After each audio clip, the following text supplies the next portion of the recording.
जैसा कि लॉ पहले ही कहता पर है ये कभी लागू नहीं होगा। ये अधिसूचना लागू, कानून तो लागू हो गया लेकिन इसमें फेरबदल कर दिया जाएगा। लंबा खेल खेला जा रहा है कि वाजपेयी, ये आरोप लगा रहे हैं प्रोफेसर सुबोध मेहता। देखिए, हम लोग तो मंडल के लोग हैं, मंडल कमीशन लाए थे, पूरा सपोर्ट किया था और पिछड़े समाज के लिए हम लोग खड़े रहते। तो हम तो सरकार को साधुवाद देंगे कि बहुत अच्छा किया आपने, ओबीसी को भी इंक्लूड कर लिया। कहाँ दिक्कत है इसमें? तो ये खामखा परेशान हो रहे हैं, नाहक ही परेशान है ये सामान्य कैटेगरी के, सामान्य वर्ग के छात्र। अभी गुमराह हैं, अभी समझ जाएंगे ये लोग। अच्छा, गुमराह हैं। देखिए, जिनको सदियों से प्रताड़ित किया जा रहा था, अगर उनके राइट को थोड़ा प्रोटेक्ट कर लिया, और ये कॉन्स्टिट्यूशन का मैंडेट भी है, no discrimination on the basis of caste, religion, gender etcetera etcetera etcetera. तो ये डिस्क्रिमिनेशन नहीं हो रही? काहे की डिस्क्रिमिनेशन है? सामान्य वर्ग के हक मारे जा रहे हैं, सारे हक प्रताड़ित कौन रहा है? इसका बाद जवाब, रिजर्वेशन क्यों देते हैं हम उनको? मंडल कमीशन की हमने इतनी वकालत करके उसको लागू क्यों किया? समाज का पिछड़ा वर्ग जो प्रताड़ित रहा है सदियों से, उसको इक्वल लेवल। तो जातिगत जनगणना तो आप करते नहीं, यहाँ पर पिछड़ों के हक की लड़ाई। कल तो डिबेट किया आपने जातिगत हाँ किया, तो कहाँ वो? उसमें हमने अनाउंसमेंट कर दिया बकायदा कि फर्स्ट फेज करेंगे, सेकंड फेज करेंगे। एक साथ करने की बात थी। यही दिक्कत हो रही है। 30 अप्रैल को पिछले साल cabinet committee on political affairs ने कहा साथ साथ को करेंगे। दिक्कत क्या हो रही है कि नारे तो वो लगाते रहे और प्रोटेक्शन कर दी बीजेपी की गवर्नमेंट ने, एनडीए की अलायंस गवर्नमेंट ने। तो उनको वोट बैंक की चिंता हो रही है, इसलिए वो ना इधर जा पा रहे ना उधर जा पा रहे। अरे भाई, जो हमने कहा वो हमने कर रहे हैं। अगर कुछ लोगों को ऐतराज है, ये कुछ तो लोग बना रहे, कुछ लोग बना रही है, बिल्कुल बना रहे, लेकिन उनके और परेशानी खड़ी कर रहे हैं बीजेपी के लिए। एक से कोई परेशानी, हाँ। कोई परेशानी नहीं। पूरे एक्ट 2012 में भी यही प्रोविजन थे। 2012 पिछड़े नहीं थे सम्मिलित, हूबहू उसमें सजा की अनिवार्यता नहीं थी। 2 चीजें हमने 15 दिन में प्राथमिक जांच की बात नहीं थी। 2 चीजें मेन हुई जो सब्सटेंशियली हुई। पहली चीज ये हुई कि ओबीसी कैटेगरी को जोड़ दिया, जो सेक्शन 3C में है, और उसमें भी मतलब सामान्य वर्ग के छात्र के साथ कोई भेदभाव नहीं हो सकता। एक भेदभाव है, क्या? नेचुरल जस्टिस का वायलेशन है। नंबर 1 समझिए बात को, कि चाहे वो किसी भी वर्ग का है, natural justice will apply to all. तो यहाँ अप्लाई कर रही है नेचुरल जस्टिस। इसमें क्या नेचुरल जस्टिस की वायलेशन क्या हुआ है? कि अगर मान लो कोई छात्र झूठी शिकायत करेगा, तो उसके खिलाफ कोई एक्शन ही नहीं है। मतलब ये सबसे बड़ी दिक्कत है। देखिए, दिक्कत हो गई ना, मिसयूज ऑफ लॉ। मतलब सामान्य वर्ग के छात्र पर तलवार लटकी रहेगी, किसी से झगड़ा भी नहीं कर सकते। ये तो हर लॉ में लटकी रहती है, SC ST में भी लटकी रहती है, सब जगह लटकी रहती है। ये धर्मेंद्र, एक मिनट, आपने अच्छी बात कही, आप सुप्रीम कोर्ट के वकील भी हैं। धर्मेंद्र प्रधान कह रहे हैं किसी को दुरुपयोग करने का अधिकार नहीं होगा।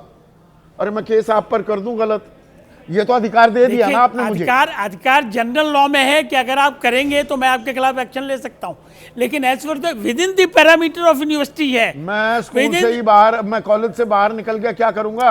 छोटाई से, इसीलिए मैंने क्या कहा कि ये एक त्रुटि हमको महसूस हो रही है, और इसीलिए हो सकता है कि ये एजिटेशन चल रहा हो, और ये सरकार को जब सलाह मिलेगी तो सरकार इस पर कंसिडरेशन करेगी, जैसा SC ST एक्ट के समय मतलब हुआ था। केरला तमिलनाडु को साधना है तो थोड़ा बहुत माहौल बनाएंगे, उसके बाद कॉन्स्टिट्यूशनल मैंडेट। आपको भी खुश कर दिया, आपको भी खुश। कॉन्स्टिट्यूशनल मैंडेट है, no discrimination at any cost. वो तो हो रही है ना। और रोहित वेमुला का जो जजमेंट आया, बलिया से लेकर कितने कॉलेजों के मैं उदाहरण दे दूं, वहां पर 8 पोस्ट निकलती हैं जो पिछड़े वर्ग के लिए, नॉट फाउंड सूटेबल, उनके लिए, और भर दिए जाते हैं। नॉन फाउंड सुटेबल अगर लिखा गया है तो आप चैलेंज भी तो करते हो ना उसको, कि नहीं जी मैं तो सुटेबल हूं। लेकिन अगर सुटेबल नहीं हो तो नॉन सुटेबल को कैसे अपॉइंट अप कर दोगे?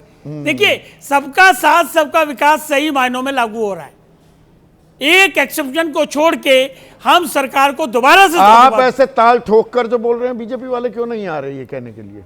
अब बीजेपी वाले आ रहे, हमने तो बताया, हमारे लिए तो वाले भी नहीं आ रहे, हमारे लिए तो फायदेमंद है भाई। नहीं, जेडीयू वाले भी नहीं आ रहे। हम लोग शुरू से मंडल की वकालत करते रहे हैं, समाज के अंतिम आदमी की बात करते रहे और आज भी कर रहे हैं, इसलिए हम खुश हैं। मंडल कमंडल में थोड़ा सा असंतुलन हो गया।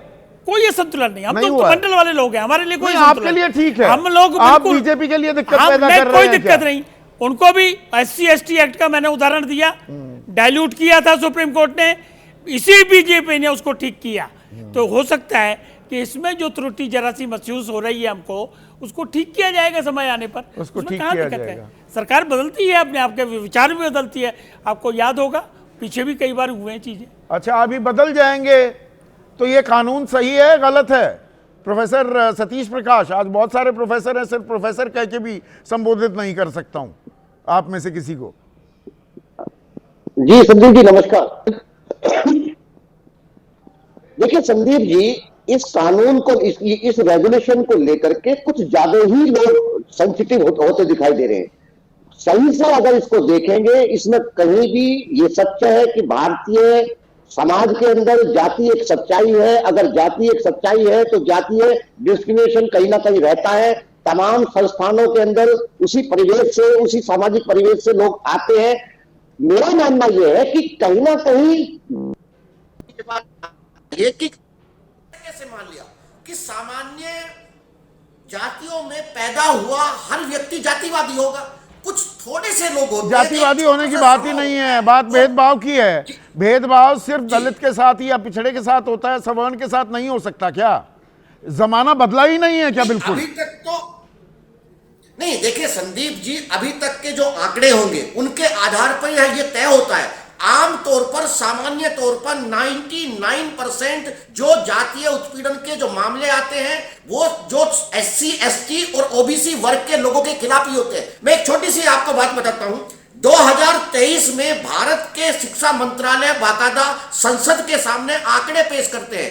108 जो शिक्षण संस्थान है, जो उच्च शिक्षण संस्थान है, जो IITs है, मेडिकल कॉलेज है, NIT है, वहां पे 67 जो लोग आत्महत्या करते हैं उसमें कहीं ना कहीं वो अनुसूचित जाति के ही लोग होते हैं। तो ऐसे में ये कह देना, सामान्य वर्ग के लोगों को लगता है कि अगर शिकायत सुप्रीम कोर्ट ने मई पिछले साल सुप्रीम कोर्ट ने कहा कि ये जो दहेज प्रताड़ना का कानून है, इसका जो बेजा इस्तेमाल किया जा रहा है, बुजुर्ग माता पिता, दूर के रिश्तेदार, ब्याही हुई बहनें, उन पर जो अत्याचार किया जा रहा है, ये चिंताजनक है।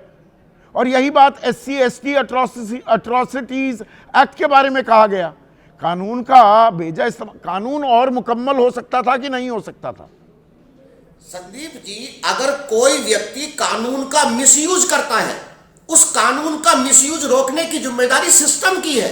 यह जिम्मेदारी सिस्टम की है कि कोई भी इंप्लीमेंटेशन हो, ठीक तरीके से हो। अगर सिस्टम में खामियां है ना, तो सिस्टम की खामियां दूर करो। जातिगत जनगणना के लिए फॉर्म तो जारी नहीं करती सरकार, यहां पर जातीय भेदभाव पर कानून ले आती है। नहीं सर, देखिए ये सच्चाई है, इसमें कहीं कोई दो राय नहीं। संदीप जी देखिए, ये सच्चाई है, इसके बारे में हमको विचार करना चाहिए। जो एजुकेशनल इंस्टीट्यूट है, अगर वो दलितों की, पिछड़ों की कब्रगाह बने रहेंगे, तो क्या एक सामान्य जाति का कोई व्यक्ति ऐसे इंस्टीट्यूशन में अपने बच्चों को भेजेगा?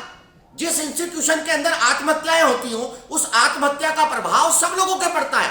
छात्र चाहे सामान्य जाति का हो, सबको डर लगता है। मेरा मानना यह है कि इसके ऊपर इतना सब ना करके सामान्य जाति के लोग भी उसमें होंगे। भारत के जो इंस्टीट्यूशन के जो हेड है, उसमें 99% लोग सामान्य जाति के हैं। 3 सीनियर प्रोफेसर कौन होंगे? वो भी सामान्य जाति के होंगे। जो छात्र रखे हैं, छात्र में किसी की जाति नहीं खोली गई है। छात्र से यह तय किया गया है कि जो छात्र इक्वलिटी में विश्वास करते हो, ऐसे छात्रों को रखा जाए। महिलाएं भी होंगी, दिव्यांग भी होगा, और जो इकोनॉमिकली वीकर सेक्शन के लोग हैं, कहीं ना कहीं उनको भी रखा जाएगा।